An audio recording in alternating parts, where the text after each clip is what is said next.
RJD का एकदम लहर है, इसको कोई रोक नहीं सकता है और दूसरा कोई टक्कर में है ही नहीं। नमस्कार, मैं शेखर और आप देख रहे हैं बिहारी कलम। अभी मैं मुजफ्फरपुर ज़िले के बोचहा विधानसभा अंतर्गत गढ़वारा गांव में हूं और यहां 12 तारीख को यानी आज के 3 दिन बाद उपचुनाव होने वाले हैं। 16 के नतीजे आने वाले हैं। तमाम राजनीतिक पार्टी अपनी अपनी यहाँ भागीदारी सुनिश्चित कर रहे हैं। यहाँ के ग्राउंड जीरो पर हम पब्लिक ओपिनियन के माध्यम से हम जानकारी प्राप्त करेंगे क्या स्थिति है, बोचहा में किसकी सर पे ताज सजेगी, क्या स्थिति है, यहाँ विकास हुआ है नहीं हुआ है। इसके पहले वीआईपी पार्टी के विधायक थे, उनके निधन के बाद चुनाव हो रहा है, क्या स्थिति है यहाँ के पब्लिक ओपिनियन के माध्यम से हम जानकारी प्राप्त करेंगे।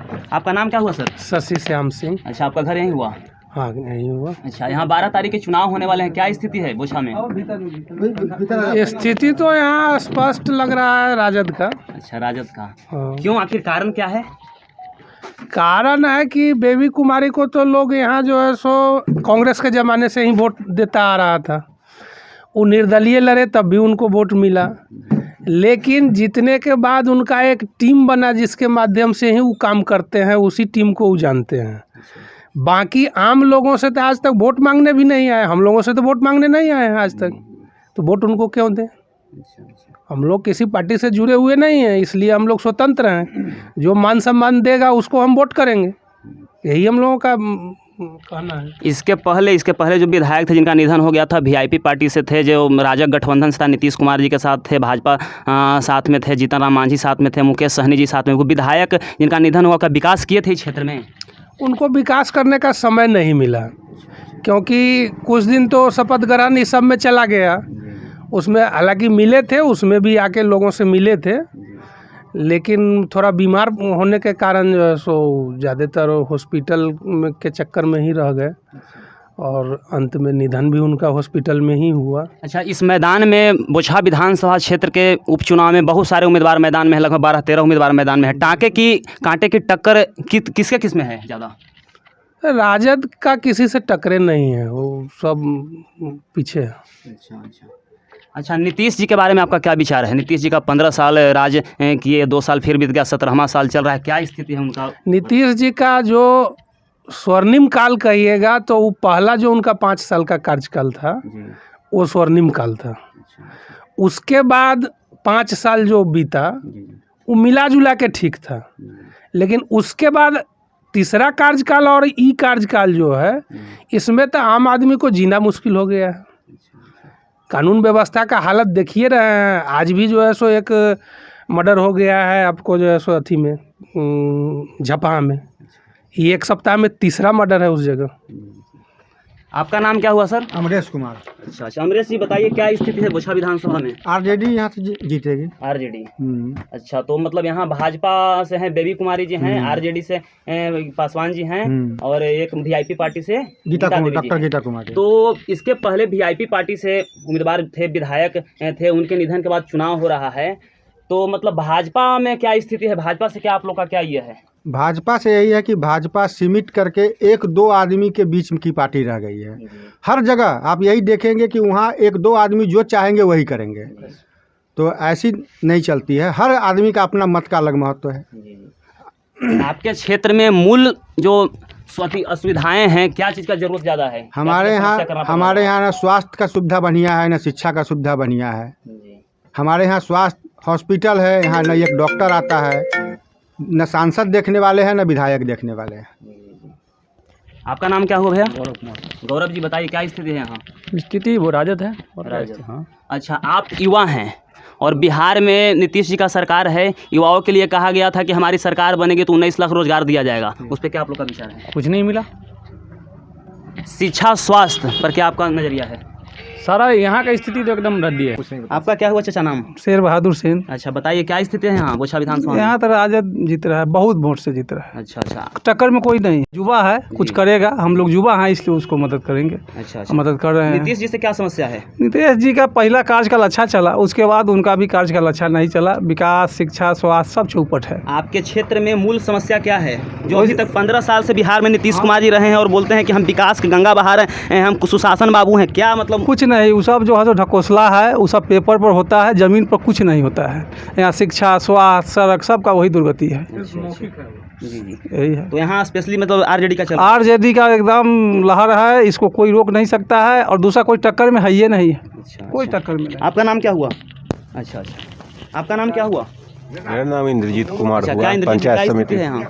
यहाँ पंचायत की पंचायत समिति है आप? जी पंचायत अच्छा, समिति क्या है। स्थिति है यहाँ? यहाँ पर आरजेडी का पूरा माहौल चल रहा है। आप आरजेडी को दे रहे हैं, आखिर हाँ, क्यों?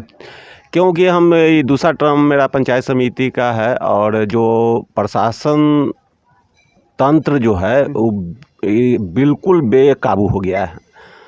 मतलब कि कहीं पर भी कानून नाम का कोई चीज़ नहीं है। एकदम अफसरशाही व्यवस्था चल रहा है। दूसरा है कि किसान हो या मजदूर हो, सिर्फ जाति और धर्म के नाम पर रोटी जो सेका जा रहा है ये बंद होना चाहिए। जनता के हित में बेहतरी का काम होना चाहिए, उसको रोज़गार मिलना चाहिए, उसको किसान को सही समय पर उसका अनाज का मूल्य मिलना चाहिए, सस्ते दर पे खाद मिलना चाहिए, लेकिन ये सब कुछ नहीं हो रहा है। आप देखा कि पहले के चुनाव में मतलब कि एक हुआ कि गैस सिलेंडर फ्री हम दे रहे हैं। आज क्या है, सरकारी आंकड़ा ही बता रहा है कि 100 में मतलब कि 20 आदमी गैस भरा रहे हैं, 80 आदमी नहीं। मतलब कि इनकम का कोई स्रोत ही नहीं बच रहा है। इस साल मतलब गेहूं का मक्का के खेती के समय में DAP नहीं मिल रहा है, यूरिया नहीं मिल रहा है, अब मिल रहा है तो इतना महंगा मिल रहा है। डीजल पेट्रोल का दाम बढ़ते जा रहा है।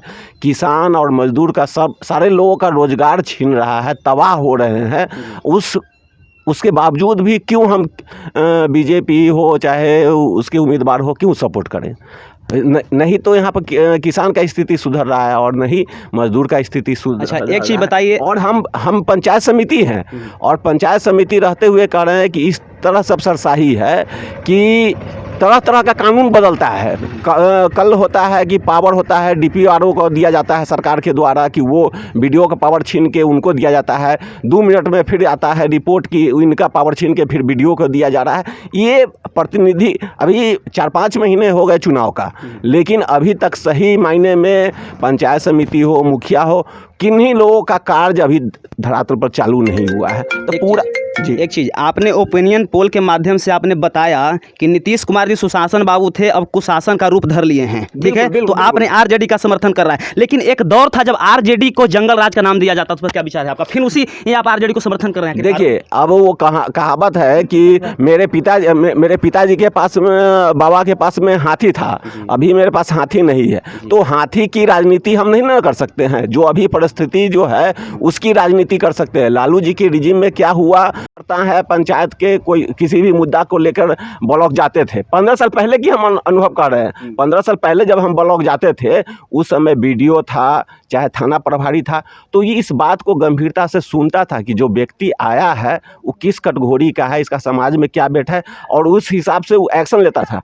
लेकिन आज कुछ नहीं है। आज जितना आप लूट के दीजिए उतना ही आपका वैल्यू है, नहीं तो कोई वैल्यू नहीं। इस तरह से अफसरशाही बढ़ गया है। सवाल और, नीतीश जी के 17 साल कार्यकाल पूरे होने जा रहे हैं, ठीक है? उसके बाद 17 साल के बाद भी इस क्षेत्र के मूल समस्या क्या बनी हुई है? सबसे बड़ा तो समस्या भी हो गया है कि आदमी का जीना दुर्लभ हो गया है। महंगाई की वजह से जीना दुर्लभ हो गया है, इनकम नहीं हो रहा है। आप सोच सकते हैं, जो जिस व्यक्ति के पास 5 बीघा अगर ज़मीन है, उसको जो लागत लगाता है उसको बेनिफिट नहीं मिलता है। उसका सही समय पर धान का खरीदारी जो होता है मार्च अप्रैल में होता है, और धान तैयार नवंबर दिसंबर में हो जाता है। 90% किसान बेच लेते हैं, बनिया के हाथ से बेच लेते हैं, और इतना अफसरशाही है कि उसी बनिया के माध्यम से फैक्स में खरीदा जाता है, और किसान को सही मूल्य का समय पर उसका कीमत नहीं मिल पाता है।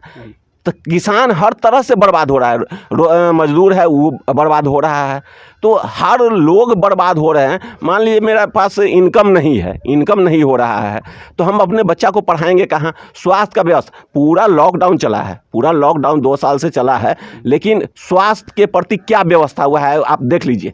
हमारे आप हॉस्पिटल पर जाके देख लीजिए, कुछ नहीं है, दवा वगैरह कुछ नहीं है। सप्ताह में 1 दिन डॉक्टर आते हैं, बात ख़त्म है।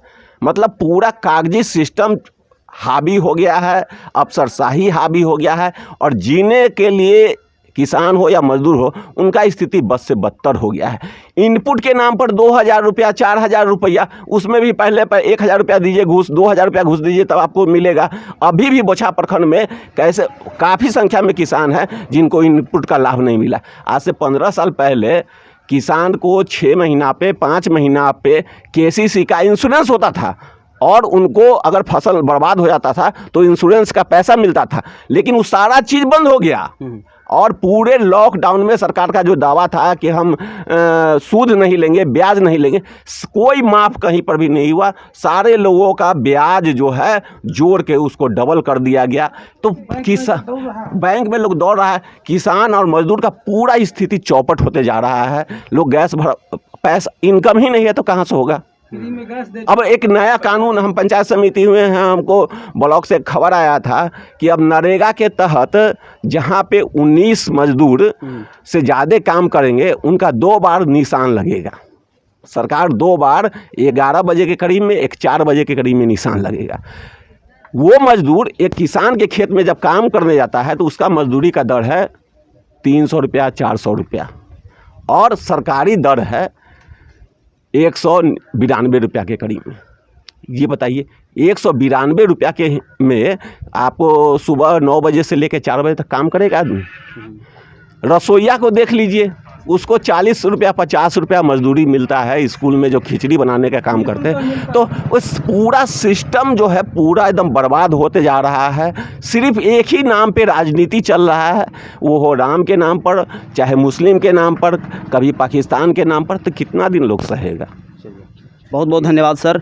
लगातार आप चैनल पे बने रहें। हम लगातार बोछा विधानसभा अंतर्गत तमाम गांव में जाकर पब्लिक ओपिनियन के माध्यम से हम जानकारी प्राप्त कर रहे हैं, कौन पार्टी का दबदबा ज़्यादा है, कौन यहाँ विकास किए हैं न किए हैं, मूल समस्या यहाँ 15 सालों से क्या बनी हुई है। कैमरामैन रोहित के साथ मैं शेखर, जय हिंद।